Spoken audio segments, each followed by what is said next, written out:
Welcome to Nasdaq Trade Talks. I'm Jill Malandrino, Global Markets Reporter at Nasdaq. Joining me for this segment, we have Scott Nations, President of Nation Indexes, to discuss why the options market is coming back in line from an overly bullish stance even just a few weeks ago. Scott, it's great to see you as always. Welcome back to Trade Talks. And it really does feel like August trade here, doesn't it? Even though the indexes are up pretty nice for the year, just feels like it's a handful of stocks, not that wide in terms of participation. That's right. And volume is down and markets are all over the place. Today, we see the biggest stocks in the form of the Dow and the smallest stocks in the form of the Russell 2000 having a tough day. But the other ones, the S&P and the Nasdaq 100, doing really well. So this is the sort of thing you get in August. So many people are away. There's not that much trading interest. And so it's par for the course. Yeah, well, I mean, of course, too, we're for the most part out of earnings. Really, the only thing that's going on this week, we'll be focusing on macroeconomic data and headlines out of Jackson Hole. But I guess the question is breadth likely to improve, at least in the near term?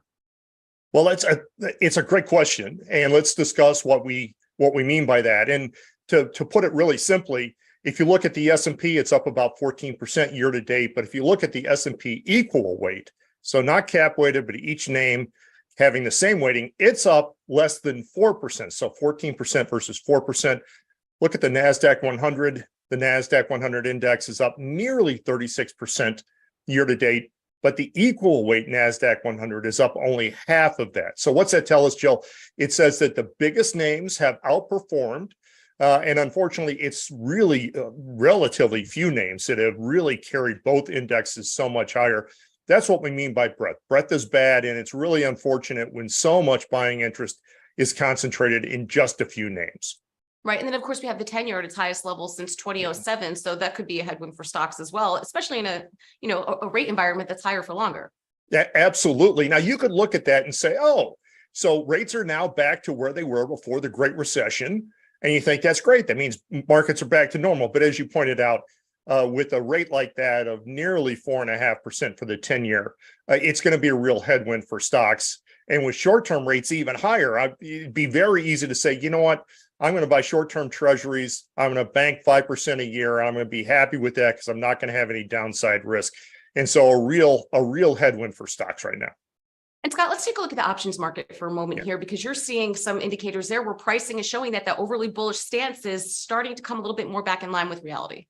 That's right. If you look at some of the biggest names, and we do this, and I talk about it on Twitter, you can follow me on Twitter at Scott Nations.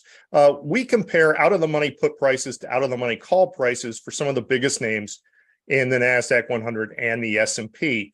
And normally you would expect put prices to be slightly higher than call prices because people are selling covered calls and they're buying protective puts. But, for much of July, it was just the opposite for some of the biggest names. People were so bullish that they would reach to buy calls in some of the big tech names, and they would finance it by selling puts. And that is a wildly bullish stance. We've seen it come undone in the middle of July. 5 of the 10 biggest names in the S&P saw call prices higher than put prices. Now it's a total of 1, just NVIDIA. And NVIDIA is almost equal as far as put prices and call prices. So we're much closer to where we normally would be. And Scott, it's so interesting because in July, we started seeing sentiment indicators and other data readings that were showing, the entire street, which is everyone was bullish, right? And it kind of like pivoted, and again, that kind of data is a little bit outdated in terms of moves that have been made in the market. But I just thought it was so interesting and such a contrarian call when virtually everybody was taking a bullish stance. Particularly if it had anything to do with AI. If your company could claim to be involved in artificial intelligence, even if all you did was serve those engineers lunch, then you were doing really well. And that's come undone. We've talked about this, Jill. We were absolutely in the middle of a bubble. Now, that doesn't mean you go out and sell those names because the bubble can continue to inflate. But we've seen that we're just way ahead. Investors were way ahead of themselves in thinking that they could buy stocks now and they were going to have some sort of meaningful earnings before the end of the year. Yeah, kind of reminds me of 2018 when everyone attached blockchain to their story, doesn't it, Scott? Exactly. All right. Appreciate the insight as always. Thanks for joining us on Trade Talks. I'm Jill Malandrino, Global Markets Reporter at Nasdaq.